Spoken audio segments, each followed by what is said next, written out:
Seguimos con el estudio. Estamos en la guía, página 68, en la letra B bajo punto 5 dice, el Espíritu Santo posee los atributos de Dios. Recuerden que estamos haciendo un estudio bastante sencillo. Estamos estudiando varios versículos donde el Espíritu Santo posee los atributos de Dios. Por ejemplo, si la Biblia dice que el Espíritu Santo es eterno, ¿qué concluimos? Que es divino. Que es divino, exacto, muy bien. Entonces, que si la Biblia, el Nuevo Testamento dice que el Espíritu Santo es la fuente o es el Espíritu de vida, ¿qué concluimos? Es un atributo divino, ¿verdad? Divino. Y es lo que dice Romanos 8:2. El Espíritu de vida me ha liberado de la ley del pecado. Entonces, vemos dos cosas. Tiene atributo, vida, pero también tiene obra redentora que solo Dios hace, que me ha liberado de dominio de la ley. O de la ley, es decir, me ha liberado de la ley de pecado, o es decir, del principio de dominio de pecado en mi vida. Entonces es una obra redentora que hace el Espíritu Santo. Muy bien.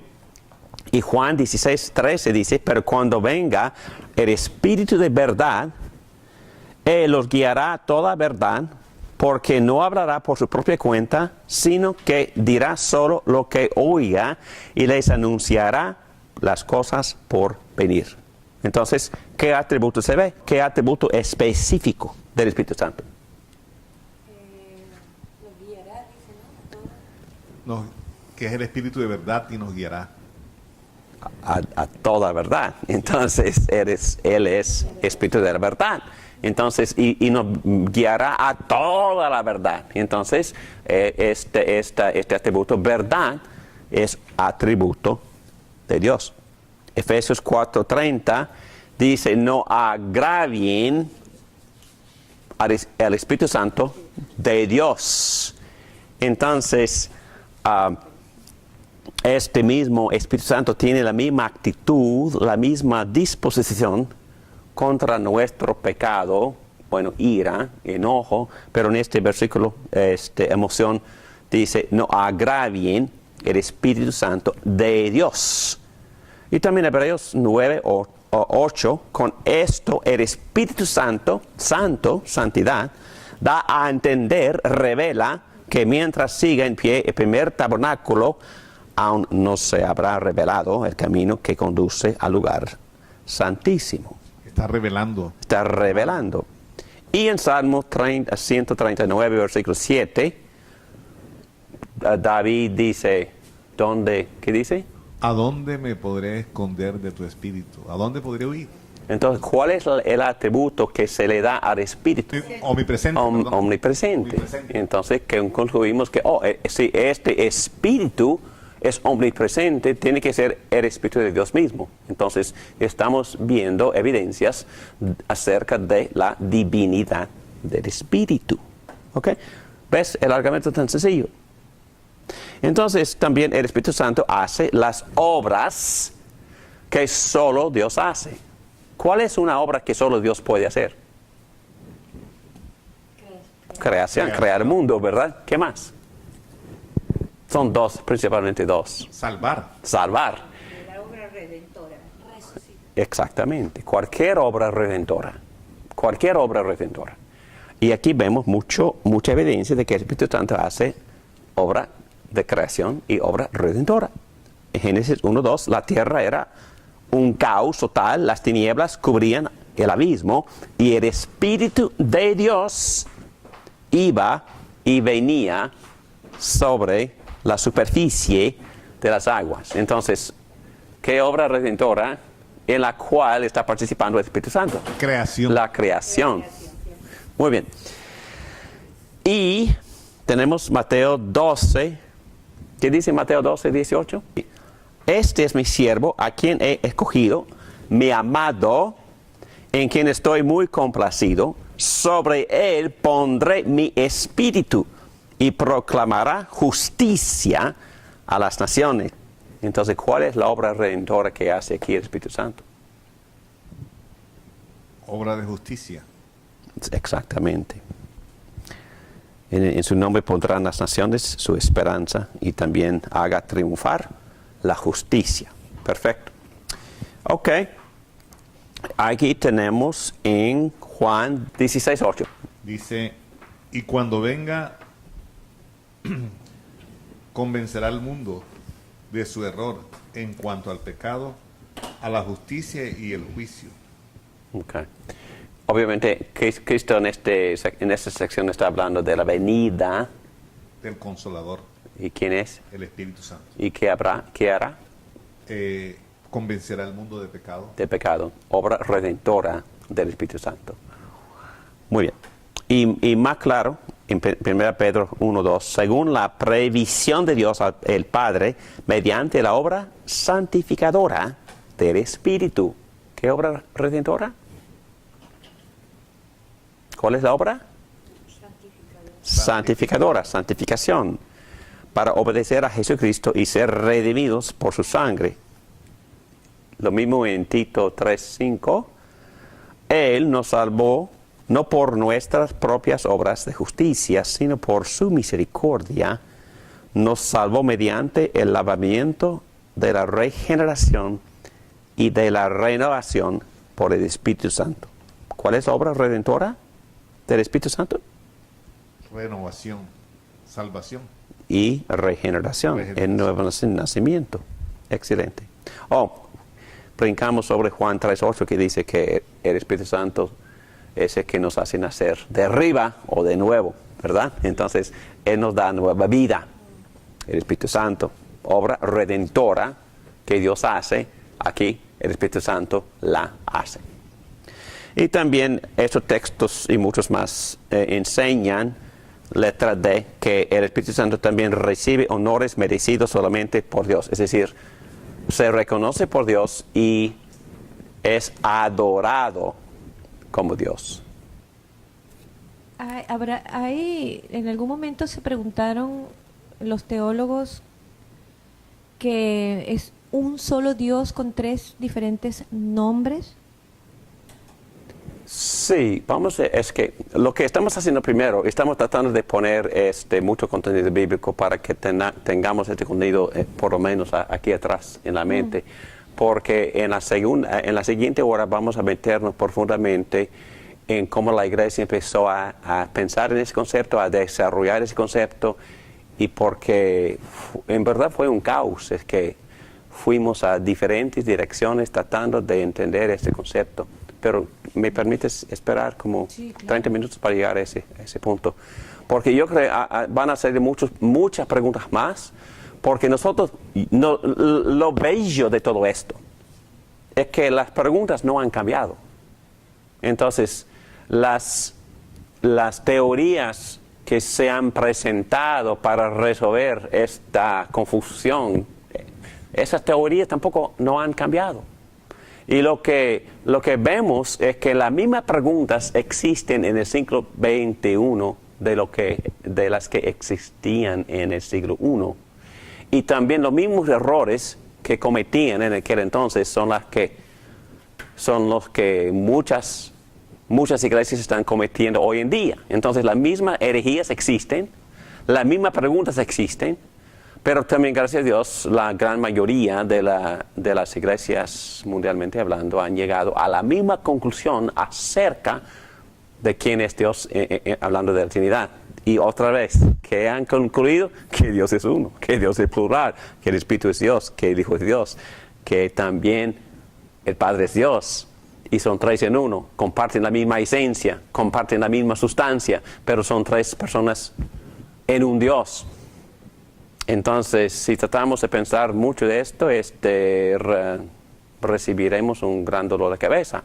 Pero al mismo tiempo, si tratamos de refutar de esto, bueno, en un lado perdemos la sanidad. En otro lado, si negamos la sanidad, perdemos la perdemos el mismo alma. Vamos a seguir luchando, literalmente sudando, porque estas doctrinas no salen de fácil por una lectura ligera.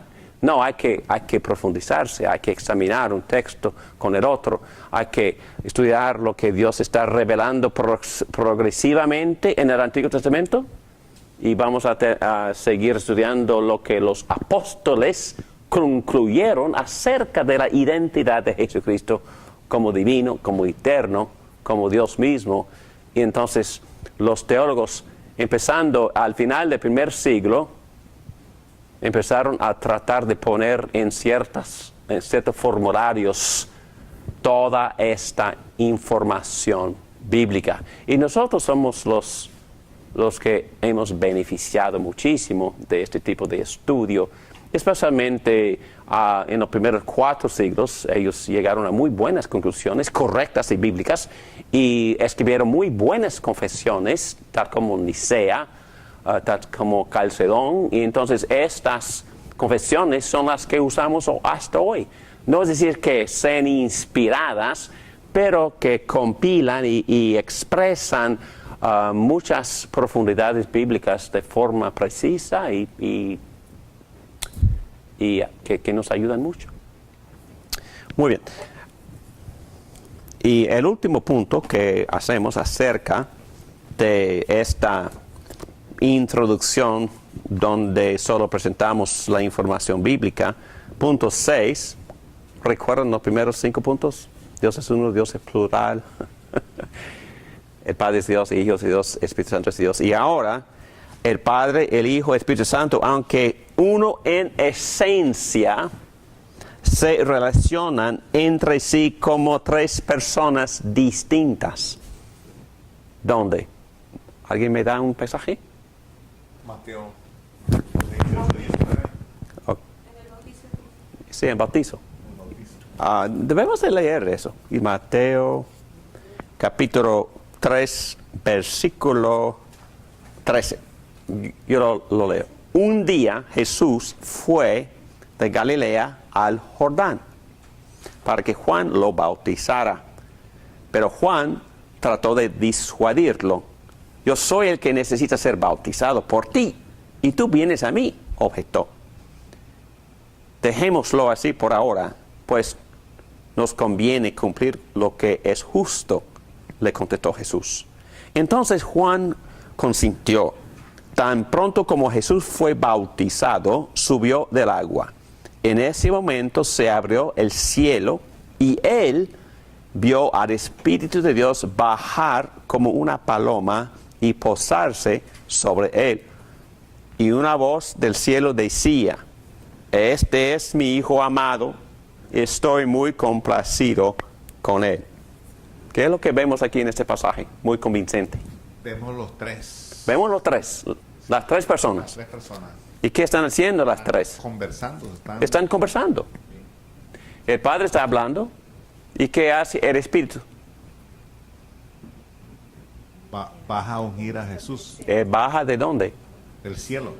Vio al Espíritu Santo bajar. Entendemos que Dios Padre lo había enviado. Entendemos que el Espíritu Santo fue enviado. Y viene de arriba. Y viajó de una persona a otra persona. Entonces hay movimiento de personas dentro de la cabeza que se llama Dios, entre las personas. Hay movimiento y también hay conversación.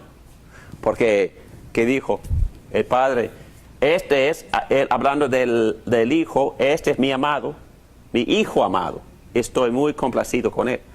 En otras palabras, constantemente en los evangelios me gusta mucho lo que Juan nos presenta en cuanto a las varias conversaciones que Jesucristo tenía con su Padre.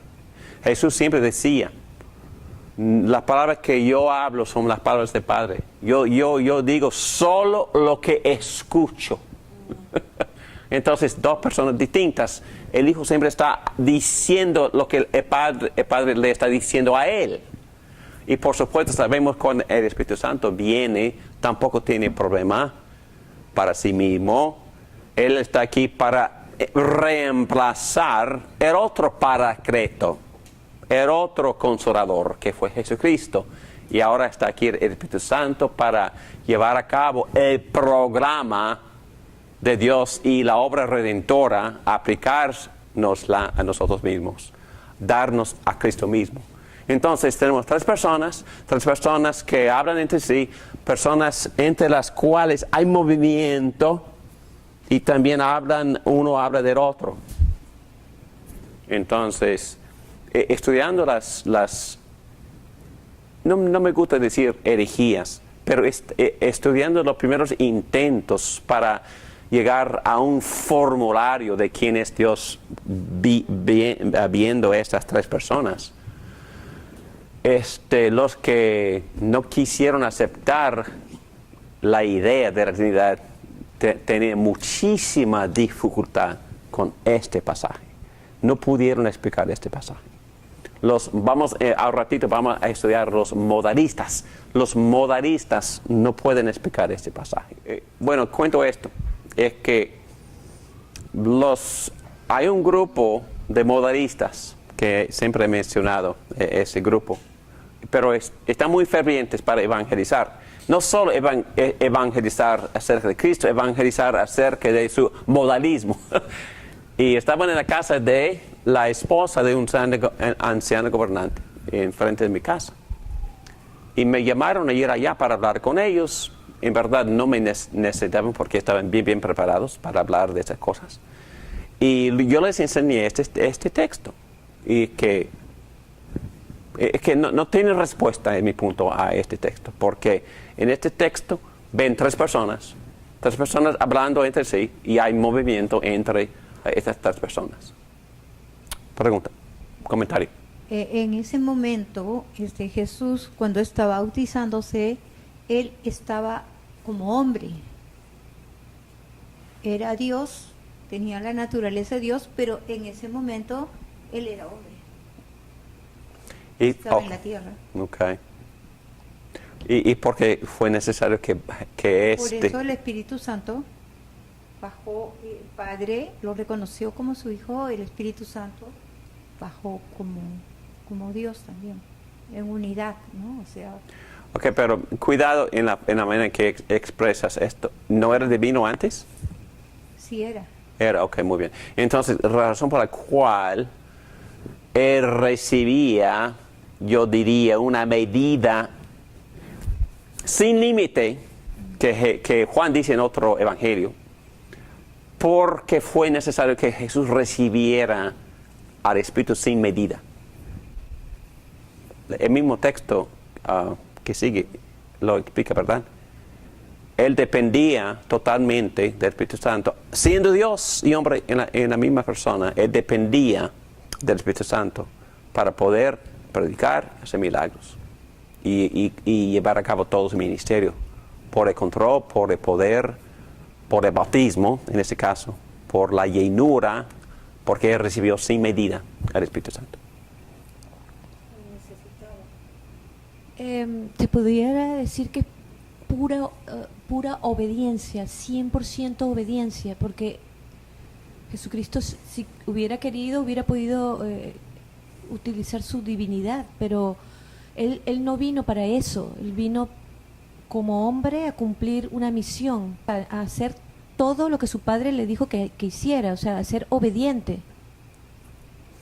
Definitivamente, y siempre con razón. Y él, según otros textos, se vació, es decir, se limitó a pleno privilegio, a pleno uso de todos sus atributos divinos.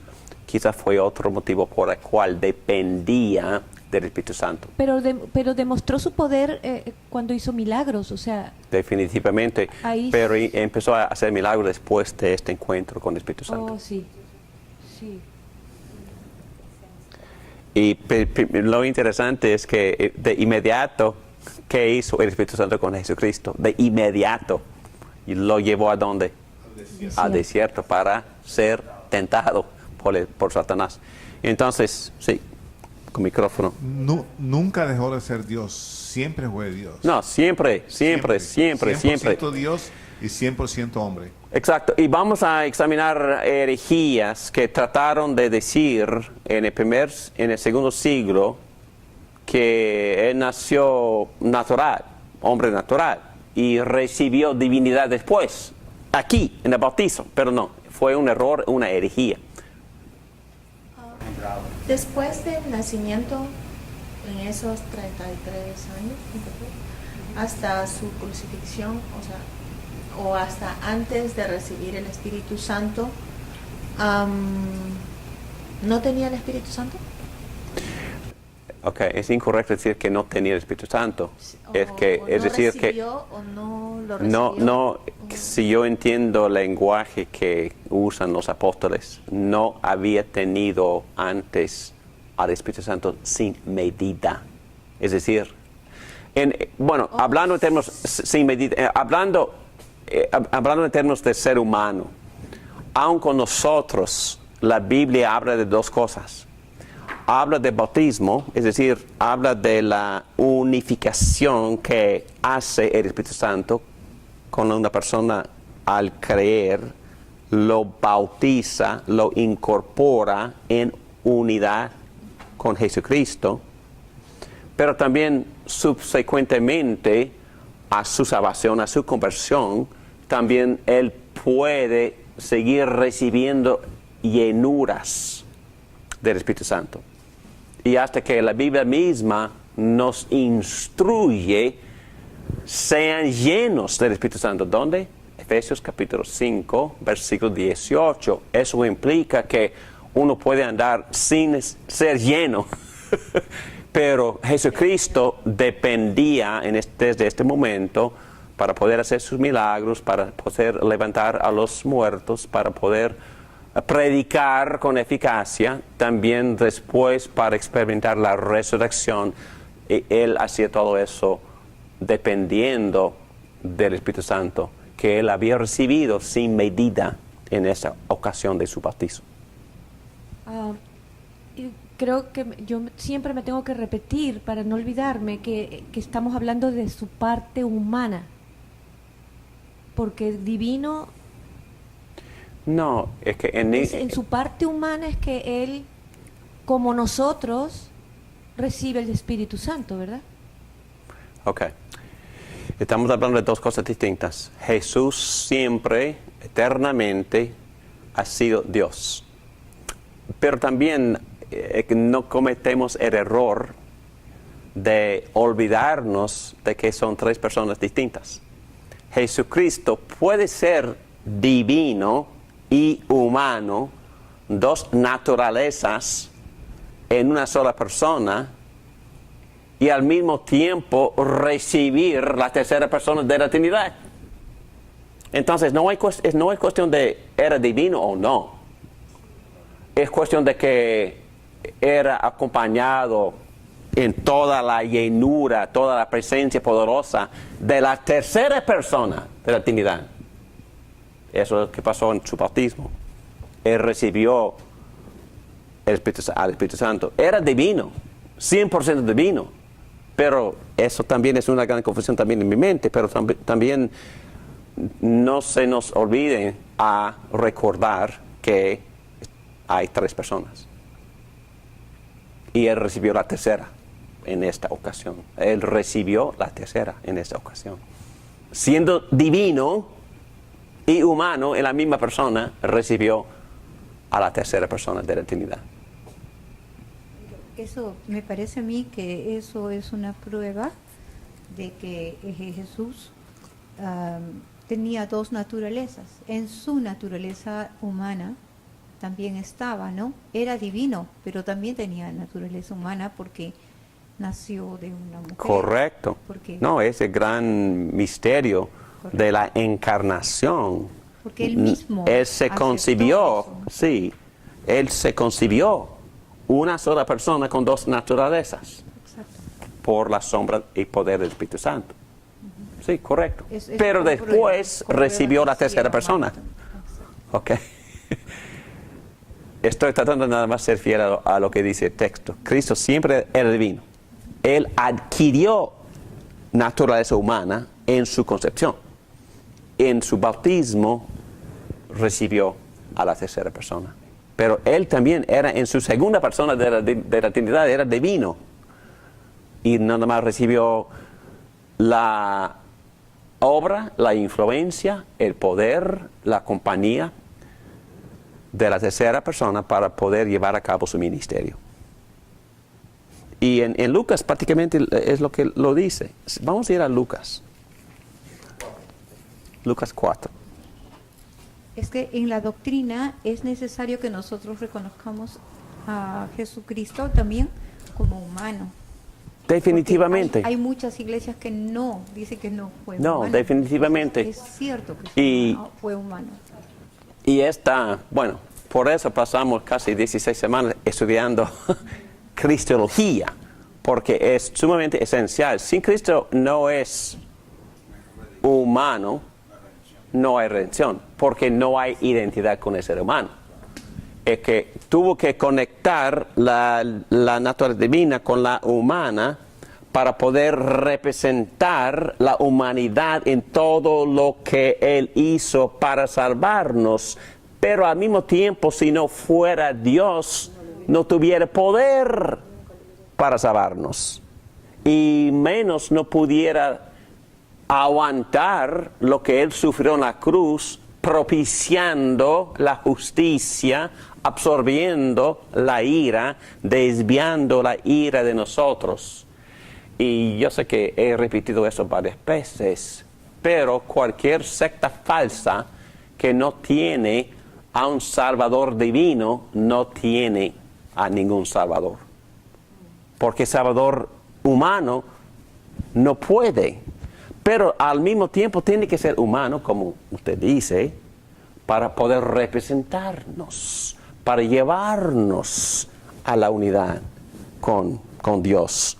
Y también para sufrir todo lo que nosotros hemos sufrido, para poder simpatizar con nosotros. Y como ser humano, en mi opinión, por eso fue bautizado. No fue bautizado porque era pecador, fue bautizado para incorporarse oficialmente con la raza humana. Porque ya hay una conexión. Y ahora, en adelante, todo lo que Cristo hace, lo hace representándonos como ser humano. Es como si nosotros... Lo que no hizo Adán. Exactamente. Exacto. Es como nosotros estuviéramos en la tierra caminando, obedeciendo al Padre, porque ya ahora la raza humana está conectada con la divinidad. ¿Ok? Y la divinidad, apoderado ahora por el Espíritu Santo, está obedeciendo de forma perfecta.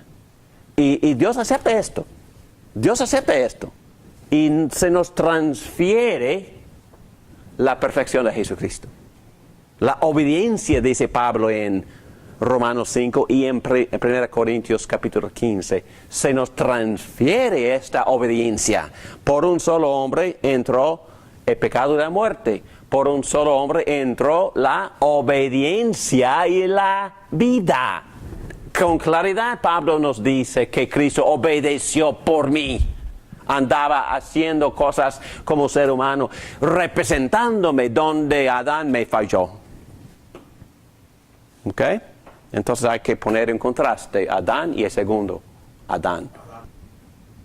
Adán trajo la ley del pecado y la muerte y Cristo trajo la ley de la vida. La vida, obediencia, Obediencia. y vida. Exactamente, excelentemente. Aquí en Lucas capítulo 4, en versículo 18, Pedro, por favor. Está en la sinagoga. Ok. Este texto nos da la razón por la cual el Espíritu Santo reposó sobre él. ¿Ok? El Espíritu del Señor está sobre mí, por cuanto me ha ungido para anunciar buenas nuevas a los pobres, me ha enviado a proclamar libertad a los cautivos y dar vista a los ciegos, poner en libertad a los oprimidos y pregonar el año del favor del Señor. Claro, ¿no? El Espíritu Santo estaba reposando sobre él. ¿Para qué? Para poder predicar las buenas noticias, las buenas nuevas a los pobres, para poder proclamar libertad a los cautivos, y es decir, es decir, darles libertad, dar vista a los ciegos y poner en libertad a los oprimidos. Entonces, Él está haciendo todo esto, ¿cómo? Dice, el Espíritu Santo está sobre mí. Entonces, está haciendo todo esto dependiendo de la tercera persona. Es divino, pero está dependiendo. En Hechos 2:32 dice el apóstol Pedro, a este Jesús Dios lo ungió. Ungió, sí, con el Espíritu Santo. Entonces, eso fue parte del plan, que Jesucristo también nos enseñaba, que nos enseñara a depender del Espíritu Santo. Eso es porque cada una de las personas tiene una función. Definitivamente. Es por eso que se da eso. Para llevar a cabo nuestro ministerio, dependemos del Espíritu Santo. Buscamos la llenura, y no es algo mágico. Hay que pedirle, lléname. Pero también Pablo dice en Gálatas capítulo 5 que tenemos que caminar, andar con el Espíritu Santo. Tenemos que meditar en la palabra y cultivar la presencia dependiendo conscientemente del Espíritu Santo, obedeciendo a Jesucristo. Ahí es donde experimentamos la llenura. Pero yo me refiero es al Hijo. Al Hijo. El Hijo tiene una misión. Oh, definitivamente. Y él tiene que esperar a la otra persona que haga su función. Muy buen punto. O sea, no interrumpe la función del Espíritu. Correcto. Ninguno de ellos se interrumpe. Correcto. Su función. Correcto. Eso me refiero, ¿verdad? Muy bien, muy bien. Sí. Y es muy interesante que la primera cosa que tuvo que sufrir fue ese encuentro con Satanás. Y él refutó a Satanás y no abandonó su misión. Hay muchos teólogos, he leído un montón de comentarios sobre ese texto. Y en mi opinión lo mejor es que sobre todo en esas tres tentaciones, lo que Satanás quería fue desviar a Jesucristo de su misión. Porque Satanás sabía lo que implicaba la misión de Jesucristo, su propia derrota. ¿Okay? Entonces, por eso tentaba, para que él se sirviera a sí mismo y no al Padre, para que usara su poder para su propio beneficio o nada más para jugar. Y quería usar su posición para tentar a Dios mismo. No como Adán, que sí fue tentado y sí pasa la prueba. Pasa la prueba. Este segundo Adán sí. Otra vez estamos en el jardín, tomando la prueba. Y este Adán pasó. Este sí pasó Por la el prueba poder del Espíritu Santo. Mira, de Dios. dice, a este Jesús Dios lo resucitó y de ellos todos nosotros somos testigos, exaltados por el poder de Dios, habiendo recibido del Padre el Espíritu Santo. Esas cosas son muy profundas y es un gran misterio ver cómo las tres personas se relacionan entre sí. Dios Padre, Dios Hijo y Dios Espíritu Santo. Muy bien, vamos a terminar esta sección por ver, hay otros pasajes bíblicos en página 69 y quisiera nada más enfocar en quizás dos, porque hemos leído varios.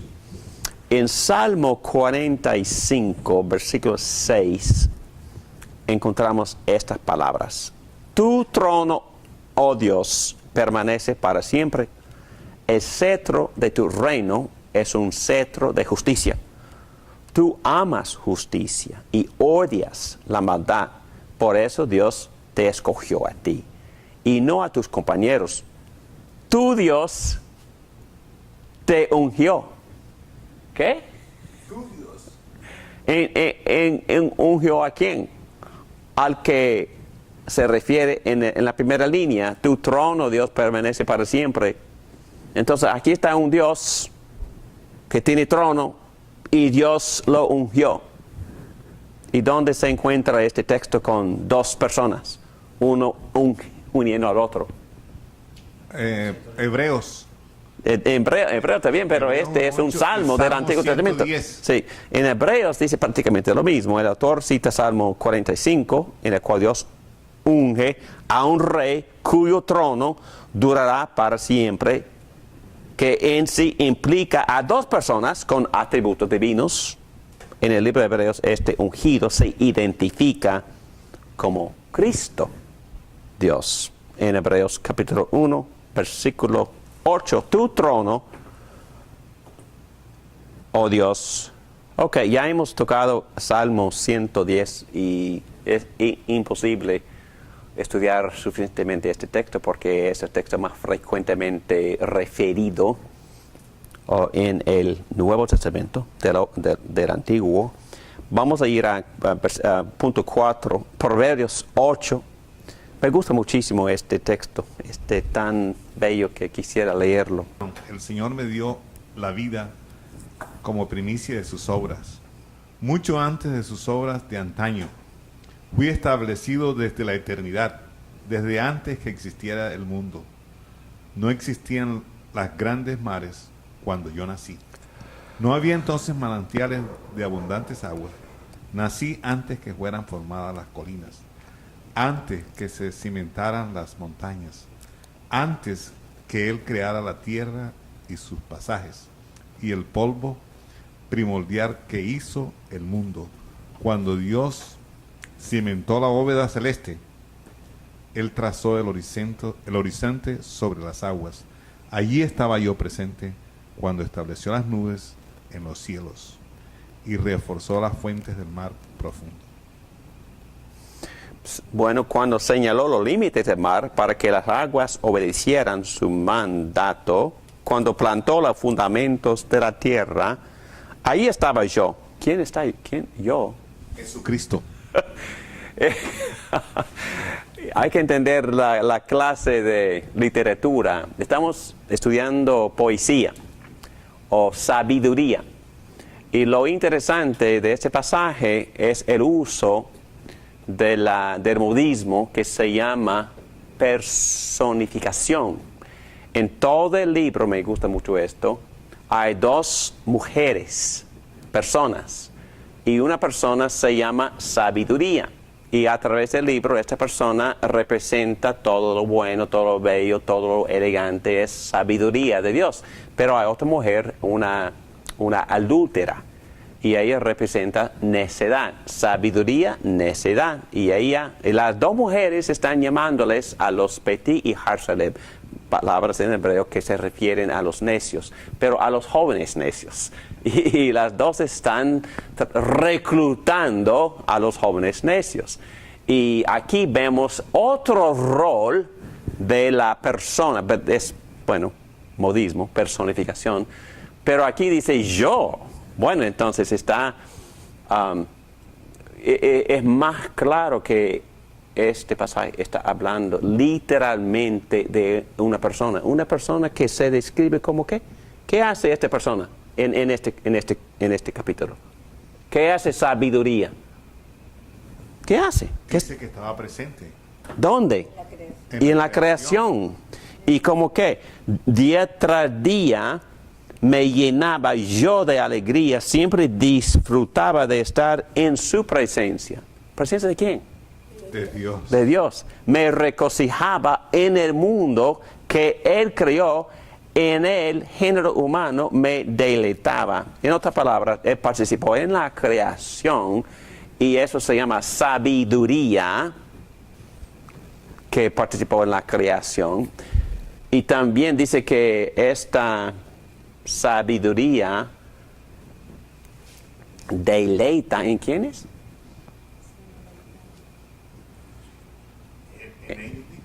No. En el ser humano. La sabiduría ama al ser humano. Participó en la creación, poniendo los fundamentos del universo, pero también estaba en la presencia de Dios, dice, y también dice que deleita en el ser humano. ¿Qué otro pasaje llega a la mente? Juan 17. Casi dice.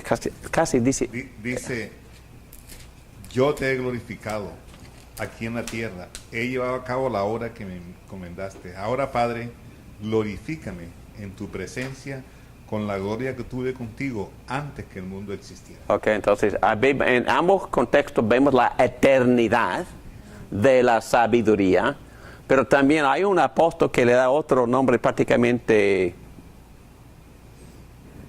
no es sinónimo, pero casi. En el principio ya existía el verbo. El verbo estaba con Dios, así como la sabiduría estaba con Dios. Y el verbo, era Dios. Y Él creó el mundo. Y Él estaba con Dios en el principio. Por medio de Él todas las cosas fueron creadas. Sin Él nada de lo creado llegó a existir. Wow. Y este verbo en griego se llama logos. Entonces, sabiduría en Proverbios 8, logos en Juan 1, que participó en la creación. Bueno, interesante. Y entonces, ilustraciones, rapidito, porque vamos a volver a tocar estas ilustraciones. Hay muchas que históricamente han sido presentadas para tratar de ilustrar lo que es la Trinidad. Y antes de mencionarlas, ninguna funciona. Ninguna, en verdad, quizás ayuda un poquito, pero en verdad la distancia es enorme entre estas ilustraciones y la profundidad de la Trinidad. Bueno, una hoja de trébol. 1 en un sentido, 3 en otro sentido, útil para enseñarles a los niños, pero no ayuda. El sol. Y vamos a ver que uno de los teólogos del primer siglo también usó esta ilustración, un cuerpo que manifiesta luz, calor y tiempo. Entonces, Padre, la esencia del sol, quizás luz, Jesucristo revelando el sol, y el calor, una persona siente el sol, ok. Pero no es exactamente lo que es la Trinidad. El agua, sólido, líquido, gas, ok. Psicológicas, entonces ilustraciones psicológicas. Puede ser. La complejidad de la mente, porque el alma dialoga consigo misma, ¿verdad? Argumenta consigo misma, se hace preguntas y las contesta. Y a veces queda como observador neutral del diálogo. Entonces yo puedo dialogar conmigo y luego puedo juzgar el diálogo, pero no soy Trinidad. Bueno, personalidad corporal. Bueno, se puede argumentar que una identidad de grupo, identidad de familia, tiene partes y una sola unidad. Ok, quizás ayuda. La oración es que ayuda más, porque Cristo mismo, la unidad de los discípulos es parecida, dice Cristo, a la de la Trinidad. Ya no voy a estar por más tiempo en el mundo, pero ellos están todavía en el mundo y yo vuelvo a ti. Padre Santo, protégelos con el poder de tu nombre, el nombre que me diste, para que sean uno, lo mismo que nosotros. Y en versículo 21, para que todos sean uno, Padre, así como tú estás en mí y yo en ti, permite que ellos también estén en nosotros, para que el mundo crea que tú me has enviado. Yo les he dado la gloria que me diste, para que sean uno, así como nosotros somos uno. Yo en ellos y tú en mí. Permite que alcancen la perfección en la unidad, y así el mundo reconozca que tú me enviaste y que los has amado a ellos tal como me has amado a mí. En otras palabras, la unidad de los discípulos no es ontológica o de esencia, pero Jesús mismo sugiere una analogía de unidad entre los discípulos y la Trinidad. Y Adán, la raza humana. Y sabemos que la Biblia divide la humanidad en dos razas. Una raza unida a Adán y otra raza unida a la segunda Adán, que se llama Jesucristo. ¿Me entienden? Y todos, dice, y Pablo dice que todos pecaron en Adán. Dice también que todos nos consideramos justos en el segundo Adán. Entonces aquí vemos, no es Trinidad, pero vemos una unidad compuesta de individuos. Y la Biblia trata a la raza de Adán como si fuera una sola entidad. La Biblia trata a la raza que se encuentra unida a Jesucristo como si fuera una sola unidad. Hasta que esa raza unida a Jesucristo también se llama novia. Singular. ¿De quién? De Jesucristo. ¿Para qué? Para unirse finalmente una vez para siempre. Sin perder la entidad divina y humana, pero se unen eternamente. Entonces hay ilustraciones no exactamente iguales, pero quizás ayudan un poquito, no mucho, porque la Trinidad es un misterio bastante profundo, incomprensible. Otra vez, para terminar esta sección, ¿cuál es el valor de la Trinidad? Que explica las actividades de Dios como antes de la creación, porque Dios siempre ha existido. Recuerden que también hablamos del amor. Si no hay Trinidad, no hay amor. ¿Por qué? Si no hay Trinidad, En ellos se expresa el amor, entre ellos. Entre ellos. Infinito. Y la Biblia dice que en 2 veces de que Dios es amor. No tiene sentido. Relacional entre los tres, ¿no? Entonces Dios es una relación. Dios es una comunidad. Vamos a empezar ahí. Dios es plural. En una sola, 3 personas distintas compartiendo la misma esencia.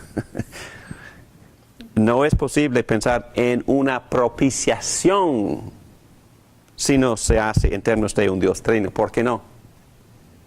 ¿Me entienden?